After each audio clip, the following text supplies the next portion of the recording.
Hi there folks, welcome to a festive edition of Being the Last. The tickets are booked for Tingle Creek. We're all getting proper excited about that. But a bit to cover just before we go on to that then, boys. Yep. We'll look at obviously what happened over the weekend, some sort of big stories. We'll start off with one of yours, Neil, Envoi Alan, which was in your ones to watch. Breezed up again. 6 from 6. Yeah. Doing everything right. I think he's favourite now for the Supreme. So all roads lead to Cheltenham. I didn't actually see it. I was stuck at a kid's party. Not stuck. I got to take my boy to a kid's party.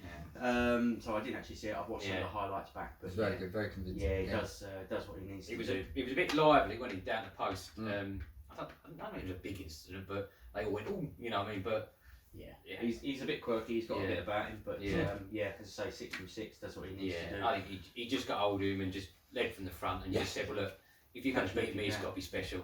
And none of them could, as simple as that. And it was nice to see him a little bit tested and see what the horse can do, because once, I can't remember who the other Guinness term was, kind of encroached, he went. Yeah. And that's what you like to see in a horse. He's got a bit of fight about him, and that will. It was interesting, like you say, doing well at Cheltenham. Yeah, as I say, just quite simply, just went off and went, come on in, who's going to beat me? And obviously none of them could. So again, very impressive.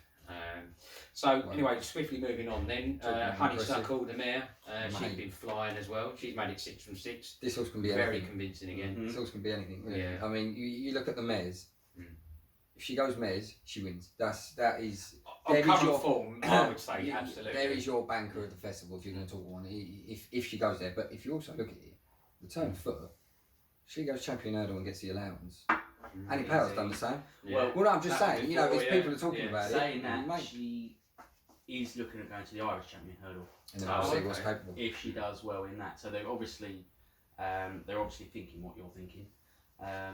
Get the allowance. I mean, the mare's hurdle, isn't it? For a first appearance at the festival, the mare's hurdle was probably nailed on. So they might decide to just sort of go and win a prize at Cheltenham. Everyone wants to win at Cheltenham, but which is understandable because many horses have gone into Cheltenham and they've absolutely canted over everything, whether it be over in Ireland or over here. Get to Cheltenham, and we've watched it before, where they've just flattered to deceive on just such a big level. Look at likes of Arena last year.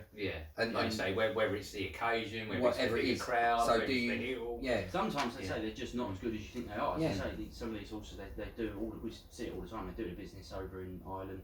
Classical Dream was one last year. Then comes to the festival and but I mean, does well. It's hard to rate. But again, from Henry De Bromhead's point of view, is he going to have another horse for the champion hurdle anytime soon? So exactly. But that was a close-up job. I mean, you look what was behind Apples, Jays, Bacardi, Penn Hill. These weren't no mugs, and yet some you can say are on the decline, if you could put it that way. The wrong side of the age gap, but still there's a job to do. Useful, like I say, mares probably safer option. Champion hurdle with the allowance, could do it. See what she does in the interesting. Irish first, Which I think we know what she's going to do. She's absolutely bolt up. She expects so, given like say what she's done of late. I think we over the 10 lengths yesterday. So then probably for me the bigger disappointment of the weekend. We'll touch on Buveur D'air in a minute. Samcro, not the fact that it was in the treble for me, but. You're definitely talking about No, 100%. No, I'm more gutted for him really, because he was really starting to travel at that point. And in fact, he was better over the jumps as he went along, but Samcro was just nicely getting into a stride, I think, and looked ready to pounce. He just looked like Jack Kennedy was happy with everything. He was pleased, and he just looked like he was ready to say, right, come on then. Let's see if we can win this. I'm not saying he was definitely going to win it. I think he's going to go past him. I do. You're right, Fakir Doodery was jump to Drake. Oh god! Every time he was jumping, he seemed to nick a length each time. Seemed to nick a length each time, but Samcro just had sort of bridged that gap. Yeah, he seemed to be very capable every time, didn't he? Of just winding him back in every time he jumped a couple of lengths. I think that's what is not causing the controversy, but definitely what's got people deep in conversation, because I see the blogger and someone else, that Stephen obviously, he put on there that Samcro was the winner. In his opinion, he's saying that coming over, he's winning that. But then obviously the comment underneath, if you look, someone's gone with still 2 to jump. Fakir has not missed a step the whole way round. He jumped Samcro into submission. So the problem with this is you have got that element of, well, it's it's catch-22 because his Samcro's stamina may have got him there, but his jumping was letting him down. Whereas Buveur wasn't losing any time in the air, not touching a twig. Annoyingly, we will never find out. No. Well, we will at some point because you can't see them two not crossing paths again. No. But as for the weekend, in counter argument to that, though, the only thing I would say in a counter argument to that was, as you touched upon, Neil, he quite freely reeled him back in when he needed to, and he wasn't a struggle. And that's a long road. So you're quite right. He was pinging them, and like you say, we've seen many horses jump other good horses in a submission, but I would just say, as devil's advocate sort of moment, I would just say that every time he did sort of jump in behind into a couple of lengths, he reeled him in quite easily. He did. There was just never you see Jack going, come on, we got to get there. He went, okay, I need to get there, and he went. And he did, so. No, well, like I say, I'm sure their paths will cross and we'll get the answer. Very gutted for him, and shame, but we won't know that one, but I'm sure we'll see another match. At some point they will cross. So obviously I mentioned briefly Buveur D'air in the fighting fifths, which obviously many expected are nailed on. Guarantees fault or not? Didn't help. You blame all the jockeys. I think. Yeah, obviously won't be. I think he's you watch the start of the race. No one wanted to go off, so of course they always had no choice really. He was a horse at the front, and he sort of looked round and went, if none of you are going to go, I'll go then. Yeah. At that level, you should be you've won 2 champion hurdles. You should expect to be able to make up that gap. But they're talking about the injury straight after. They weren't sure where he'd done it. Well, glaringly obvious. I think it would be when he walked through the second last. And didn't even jump. Didn't come off the floor. So and that did look. Yeah, it looked nasty. Nasty. We work in the timber trade. I've sold smaller pieces of timber for that, like for housing. That was something else. When you look at it, and I mean, the horse carried on going. So obviously, and obviously we know that horses are built differently. So obviously the pain factor we don't understand really how they deal with that or what pain he was even feeling. Surely some discomfort, but whether that's the reason or not, I don't know. But like you said, you can't necessarily blame Gary because if you look who was behind, Lady Buttons shouldn't be that far behind as well. No. There was many behind there. They shouldn't be that far. But again, if you're going to sit on the fence though, could you say that if they hadn't left or given him that much rope, you maybe wasn't been pushing so hard, so maybe it was a fault. Looking at that, you can tell none of them are sending their horses there to go and try and win that race. They're thinking Buveur D'air's going to win it. Let's just get our horse round. Place money. Let's go next time. Don't get me wrong. I'm not trying to lynch the man. I'm just trying to say that had that lead not been given, would he have felt less, or there would have been less distance to make up, even if he had sat back a bit. Yeah, the emphasis to push him over those fences maybe, as opposed to allow him to jump. Yeah, maybe the horse himself over there might have felt, crikey, I've got to go, and then done something that he wouldn't normally have done, and took a wrong step or something like that. I think, like I say, going over the last, he had plenty of time. He had plenty of opportunity to go past him. Horses just like you say, everything's up for debate and topic, and that's what makes it fun. I don't see that being an issue moving forward for Buveur D'air. We know what that horse is capable of. Well, he's had a section of his hoof removed. He's lighter then. He's a little lighter. He's going to be out for a little while. He should be fine. Should be fine. But just a couple of other little notes there then. Reserve Tank lost at the weekend, which a lot of people didn't expect. Yeah, I didn't think he was great last time out, to be fair. I think he did what he needed to do. Just done a job last time, didn't he? He didn't light up the world, to be fair. Again, he's had a run. Can you forgive him that? Probably not. He should be winning that quite comfortably.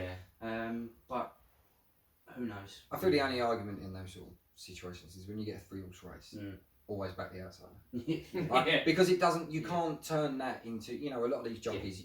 Especially like say with Lost in Translation, sit out the back. If there's only 3 horses. And none of them want to move, and Lost in Translation. He straight away, the tactical game goes out the window in a 3-horse race. And then it is, isn't it? Rule of thumb, they've always said it. But bearing in mind, 3-horse race, outsider. But was it Danny Wisback? In fairness, it's Paul Nichols. Oh, he should still win. So, how'd you get an outsider in a 3-runner race that's trained by Paul Nichols? It's difficult. But again, I'm sure, like you say, larger fields, it's back. Yeah, I'm sure.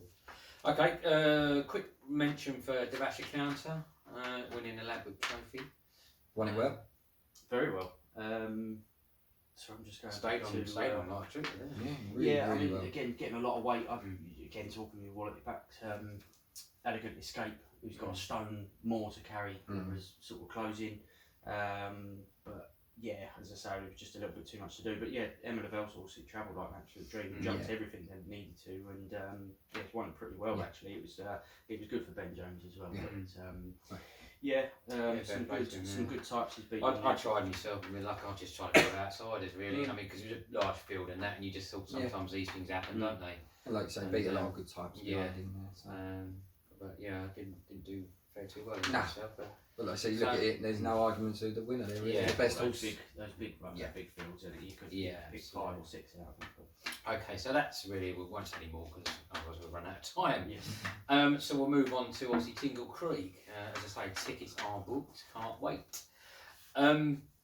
Always a good day out of Sandown, isn't it? It's our sort of Fantastic day. exception of sort of Linfield and Plumpton. It's another sort of local track for us. track.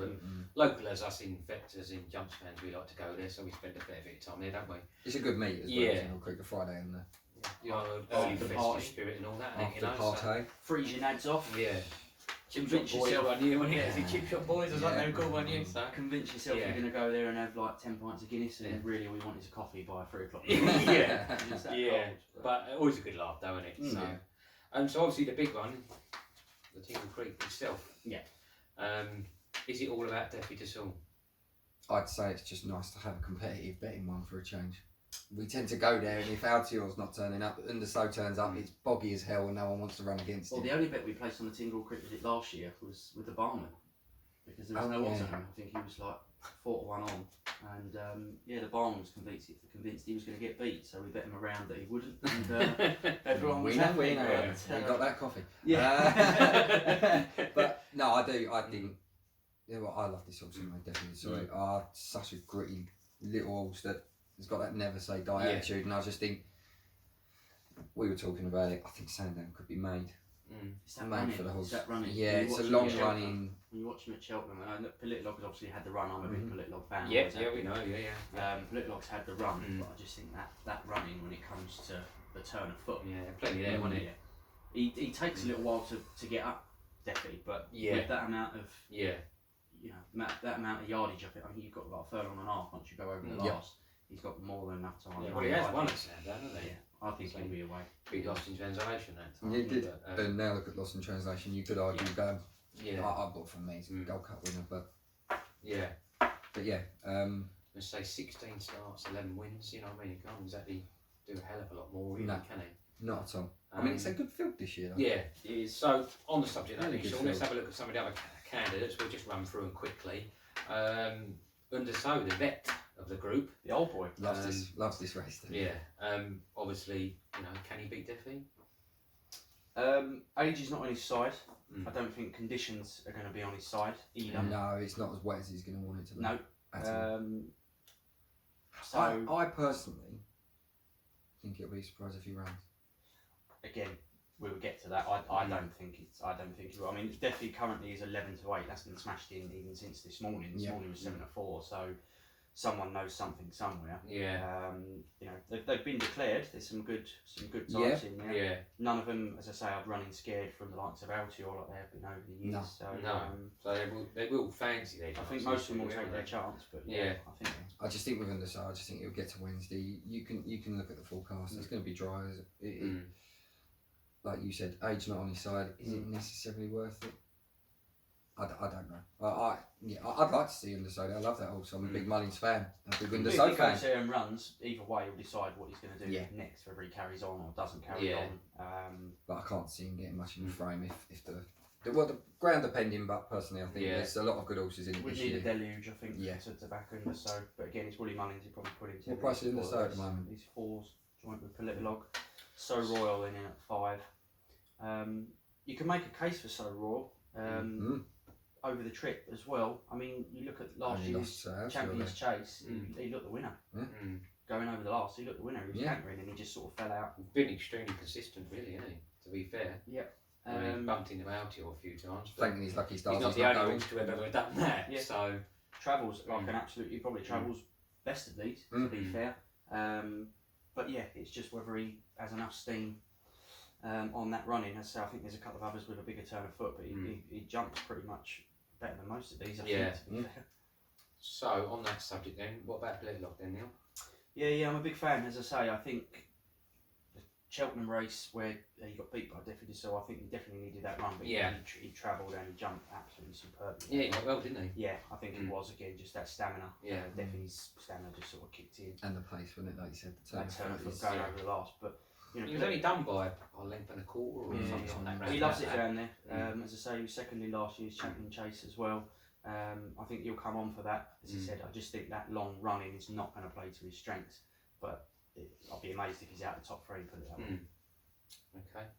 Yannicka seems to be the sort I think that's a good each way bet. the new fella of the card sort of thing, you know. The others are a bit more seasoned, aren't they? If you're talking about consistent jumping, his last in the Howden Gold Cup, was it Howden? Howden Gold Cup, that was a solid round of jumping. God's Own, Charbel, Laylaw, Dollars, all in behind, in behind, and he jumped very. I mean, he won that race purely. Okay, others were off their game. If you watch the race back, their jumping wasn't great. But like you were talking about, when it comes to Buveur D'air, he got his lengths by the jumping, as opposed to Samcro, who had the stamina. Yannicka's jumping was winning him that. It was winning him that all day long because he was just pinging fences. Youth on his side, or a little bit younger than the rest. I think, I don't know what price he is. It's like an 8. You can get 7 or 8 at the minute. 7, 8 I think he's a solid shoe-in for an each way. I think there's a good few. I think he's a very good each way shot. I think the only one that's going to struggle is, as you're going to touch on, is waiting patiently. Yeah, we thought this horse could be anything, didn't we? We were saying earlier, weren't we? One got the PQ card, literally into submission, and we thought he was going to go on and fair to say, he does need to try and rediscover something. Yes. It's a tough race to sort of try and do that, but again, 8-1 currently. It's a tough ask. Decent field, I just feel, with what's in it, like you've mentioned, on the So Royale's jumping. It's for him, it's probably just going to be a case of get round safe. But I mean, to have a realistic chance, it is simply going to be a case of, can they find something that's gone missing? Yeah, really, isn't it? You know what I mean? Because it has. One of these is going to have to go off and try and lead him round. Little notably likes to sort of front run. Did it against Defi at Cheltenham. I think if you do that again, chances are, as I said, with that long running, was it the same result? I think he's going to need to have sort of 5-6 lengths on him minimum going over 2 hours. Definitely won't want to lead. They'll sit him in. And I'd like to say, we've been speaking about this. I'm really excited about it. At Tingle Creek to be there with Defi this because I think he'll be a brilliant horse to watch jump around there. Oh yeah, I can't wait. But if you do want to back Defi this, I'll do it now. Yeah. It'll be an absolute Right, well, obviously we can't really bring you much more about the other races because it's still a bit too early for that. There isn't literally anything available at the moment, but not lots, no. But we'll obviously try and bring you some other tweets and maybe a couple of little videos if we can of some of the other cards as they appear or even on the day. Maybe we've just said we're led to believe where these these horses are going. We've got the likes of Torpedo, Somerville Boy, Grand Sancy, Nuba Negra, who's one of my ones to watch for the season. Appears to be on the card as well. There's a few others, etc. But we'll get to that. As I say, we all know they'll chop and change somewhat. So so that is it. Bring on Tingle Creek. That'll be a good day. And we'll see you again for another video soon. Lovely.